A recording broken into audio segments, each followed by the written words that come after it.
มันยังในทงเสือนะนี่ฮะอาวุธบ่อาวุธยิงกระปามนี่แหละอาวุธยิงกระปอมเนาะโอ้เอาไปดังเลย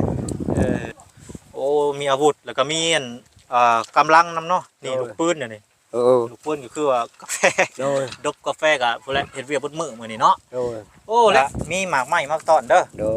เอาไว้กินสู่ลูกสู่เต้ากินเด้อให้ทั้งลูกเพิ่นกินเอาซิเบิ่งดูเป็นจังไดซิเบิ่งลูกจ้าใช่เลยจ้าเลยจ้าเลย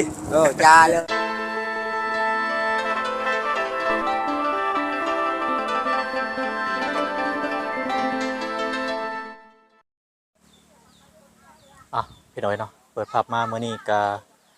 เป็นมื้อสุดท้ายเนาะพี่น้องทางทีมงานก็สิได้ลงเมื่อบ้านพี่น้อยเนาะ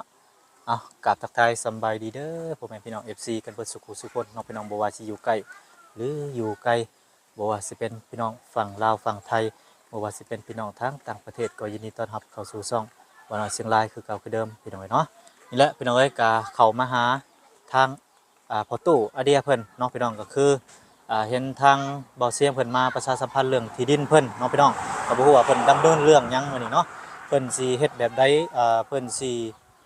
ขยายบ่หรือว่าเพิ่นสิตกลงปรงใจกันแนวใดก็สิเข้าไปสอบถามทางตู้เพิ่นเนาะมื้อนี้เนาะนี่แหละก็มาฮอดจอดถึงเรือนชานบ้านซองเพิ่นพี่น้องเนาะไปซะพี่น้องบ่ว่าระยะห่างเดียวเข้าไปหาทางตู้อาเดียเพิ่นเนาะพี่น้องเนาะไปโอ้โตพี่น้องเอ้ยมาบาดนี้เนาะเข้ามาบาดนี้แป้นปื้อเลยพี่น้องเนาะเนื้อที่ของตู้อาเดียเพิ่นพี่น้องป๊อปทางเมียก็เก็บกู้อยู่พี่น้องเนาะเก็บกู้หักไม้หักตอกโอ้โหบาดนี้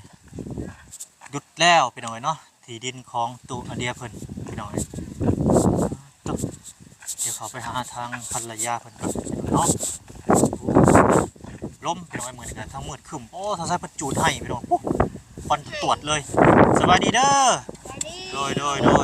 ดุดมือได้อันนี้หันฮะมือนี่พ่อ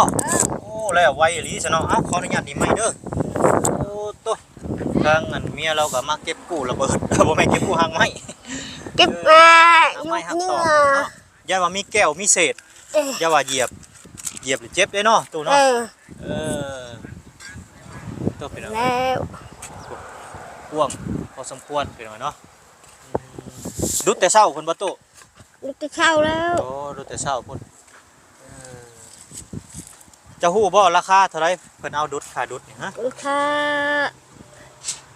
ฮู้บ่ล้านฮะสิมีป้ายตัวอันสิอ๋อทางตู้เพิ่นในตัวอันเนาะเพิ่นแบบว่ายังว่าภาษาลาวบ่ชัดพี่น้องจ้ะบ่เป็นหยังพี่น้องจ้ะนี่แหละเบิ่งตามสถานการณ์ความเป็นจริงพี่น้องเนาะโอ้พี่น้องเอ้ยก็ถือว่ากว้างสมควรเด้นี่สมควรกว้างอยู่สิเอาเฮือนตัวเก่าบ่มาเพิ่นมีเป็นใหม่เฮือนใหม่บ่โอ้เพิ่นสร้างเสามาแล้วบ่ด้วยโอ้จักเสา3 เสาเอา3 เสามาเฮ็ดได้มี3 เสาก็มีบัดนี้มันเฮ็ดเป็นบ่เฮือน3 เสาเอาบ่เป็นหยังเดี๋ยวไปหาทางตู้เพิ่นจักหน่อยแต่เบิ่งอันสภาพก่อนพี่น้องให้เบิ่งสภาพหน้าดินก่อนว่าเป็นอะไรเนาะเป็นนู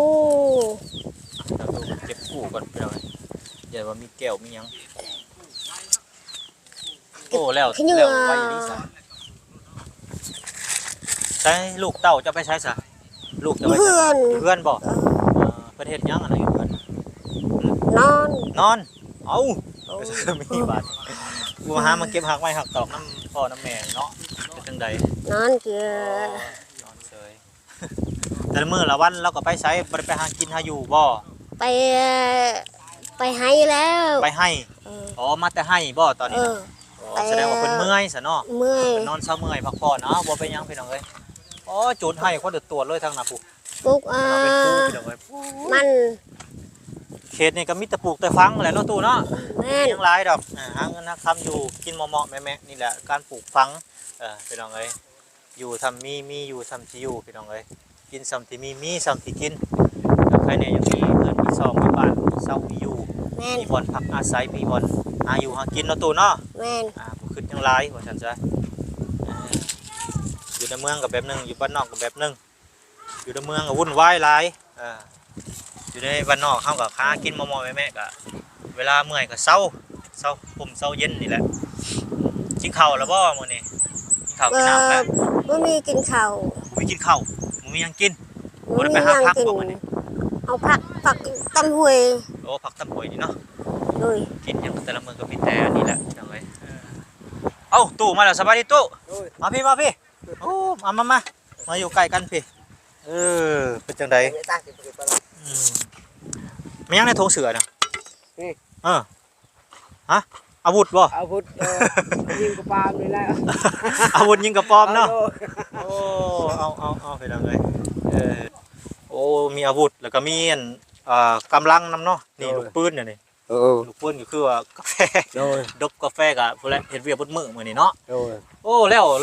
วแต่เช้าพุ่นบ่นี่นะ เอ้ยแล้วแต่เช้าแล้ว ทางใดเพิ่นมาดุดให้เบาเสียงหรือเบาแบบว่าอันเบาจันบ่หรือเบาหยัง เบาจันทร์ บ่จันบ่ โดย อ๋อเพิ่นมาปรับดินให้เนาะ มาปรับดิน ทางบ่จันเพิ่นมาปรับดินให้พี่น้องฮู้บ่ราคาเท่าไรปรับดินฮะ นี่เฮากำได้เงินแต่ล้านปลาย ล้านปลายบ่ โดน โอ้ถือว่าถูกเด้นี่ล้านปลายถือว่าโอเคได้นี่เอาไปหน่อยเสามาแล้วบ่เสาน่ะมียังบ่มา ยังเฮาเอาแล้วกันแล้วคิดประเด็นนี้ก็ยังเลิกยังงานนี่พักก่อน พักก่อนเนาะ ไปนาก็ได้ ปีหน้าก็ได้ โดย บ่อันเสาน่ะมีแล้วบ่เพิ่นสิสร้างมาแล้วบ่ มีแล้ว À. จังมาก็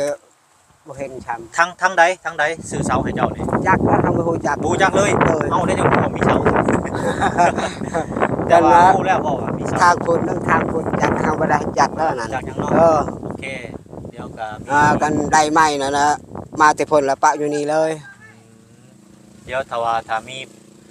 เรื่องราวจังใดก็ถ้ารับชมมาฟังนํกันพี่น้องเนาะทางช่องทีมงานเฮาแหละเป็นน้อยบ่คนใดคนหนึงแหละเขามาซื้อเสาให้นี่แหละแต่ว่ามันต้นนี่เจ้าเอาไปฟังพุ่นแล้วเนาะเอาไปฟังพุ่นแล้ว โดย มีแต่รอพี่น้องไว้บัดนี้บ่แม่นเฮือนบ่ได้ย้ายเอาตอนนั้นมานี่ติมีแต่เสียเดือนใหม่บ่หรือว่าใด เฮ็ดเฮือนใหม่ ๆ แล้ว เดือนใหม่เลยเนาะ โดย แต่ว่าบ่ได้มากมาเนาะปุ๊กนี่หั่นแหละปักหั่นแหละเนาะ ปะหันแล้ว มีแต่ว่าถ้าปีใดก็ได้ไว้ง่ายซะเนาะ โดย ถ้าว่าเพิ่นเฮ็ดให้ปีใดก็เอาปีนั้นนั่นแหละ โอ้ย เอาไปหน่อยการยินดีนำหลายๆเราได้ที่ดินใหม่แล้วบาทนี้ โดย ที่ดินนี่เท่าไรซื้อที่ดินพูดแล้วบ่จักหมื่นจักล้านลืมแล้วบ่ลืมแล้วเนาะบ่เป็นหยัง เอาเจอไป แล้วก็ 50 ล้าน 50 ล้านโอ้อันนี้บ่อ๋อ เอาเจอน้อยเดียวนั้นกว่านั้นเฮาบ่ได้เจอ บ่จื้อต้องคือแพงที่50 ล้าน แต่10 ล้านนี่แล้ว 10 ล้านติบ่แม่นที่50 ล้าน บ่แม่นว่าแต่10 ล้านนี่แหละ 10 ล้านเนาะ โดย10 ล้าน80 พัน อ๋อประมาณนี้เนาะ โดยก็เฮาประมาณ นั่นแหละโอ้ทางออกเพิ่นเฮ็ดดุดออกให้แล้วเนาะ โดย โอ้ทางออกเพิ่นดุดให้แล้วพี่น้องเอ้ยบัดนี้ก็สิได้ได้ที่ดินใหม่บัดนี้แต่ว่าเขตนี่บ่แม่นแล้ว โดย เขตของเพิ่นเนาะ โดย ไปอยู่ห่มเป็นจังได โดย ตอนแดดแล้วพี่น้องเอ้ยมืนตาโผล่ออกมาเลยแดดแล้วพี่น้องเอ้ยมาห่มพี่น้องเอ้ยเนาะนี่ก็คือเป็นครอบครัวเราพี่น้องเนาะอันนี้ก็เป็นลูกเราลูกยังมาบ่เบิดเนาะ ยังมาบ่หมด เพิ่นไปไสแต่ละคนน่ะ นี่อันก็อายเนาะ อ๋อ มาไปก่อนเด้อเอาไปนะ นี่น้องพี่น้องก็ทางครอบครัวเราก็มาอยู่พร้อมหน้าพร้อมตากันยังบ่เบิดพี่น้องเนาะลูกเราจักคนกับลูกเจ้าฮะประมาณจักคน นับนิ้วแล้ว ช่อง ใช่ไหม 4 คนบ่หรือ5 คน 4 คน 4 คน โอเคเราก็ได้ดินใหม่แล้วพี่น้องดีใจบ่ ดีใจ โอ้ดีใจแฮงเนาะเอาจะได้ขอบคุณทางFC ผู้ใหญ่ใจดีหลายๆเนาะที่เขาให้ทางทีมงานเฮาแหละพี่น้องมาเป็นสะพานบุญให้ซื้อดอกซื้อดิน โดย ต่อไปก็บ่ฮู้ว่าสิซื้อหยังเข้ามาก็ขอขอบคุณเพิ่นล่วงหน้าเนาะเอาทั้งข่อยก็มีหมากไม้มาต้อนเด้อ โดย เอาไว้กินสู่ลูกสู่เต้ากินเด้อ โดย ให้ทั้งลูกเพิ่นกินเอาซิเบิ่งดูเป็นจังไดซิเบิ่งลูก ยาใช่ไหม จ้าเลย ยาเลยอะไรเปิด ซิเบิ่งเป็นจังไดดีผมกินใจน้ำลายๆเด้อ โดย โอ้พี่น้องเอ้ยทั้งลูกแล้วก็กินแล้วบัดโอ้มันใหญ่เป็นยำนี่เนาะ โดย โดยเอาจังไดก็ดีจับได้ขอขอบคุณทางFC หรือว่าทางใหญ่ประดีนี่เด้อ เอาโดนมันเขาเนี่ยเห็ดให้เห็ดดินนี่บันดินนี่เฮาอยากได้เฮาทุกเฮายากอย่างนี้ถึงเจ้าไปแล้วเฮาสิทุ สาธุ คน เนาะ รวยไปตลอดปลอดภัยอย่าเจ็บอย่าไข้มีแห้งนั่นเห็ดคำเห็ดรวยนั่น สาธุ สาธุ เนาะขอบคุณผู้ใหญ่ใจดีเพิ่นหลายๆเนาะ โดย ที่เขามาซอยเพิ่นนั่นแหละเป็นหน่วยทางทีมงานเฮาบ่ว่าสิเป็นทางช่องอื่นๆ โดย ทางบ่ทางบ่เที่ยงบ่จันทร์ โดย ก็ทาง